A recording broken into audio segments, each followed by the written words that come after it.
हंसत जिंदगी में काहे अगिया लगाला हो,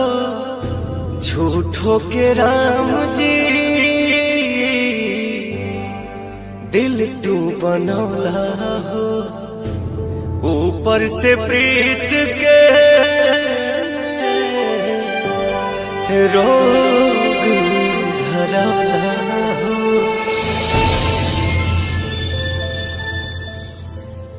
हंसत जिंदगी में काहे अगिया लगौला हो, झूठो के राम जी दिल तुम बनौला हो, ऊपर झूठो के राम जी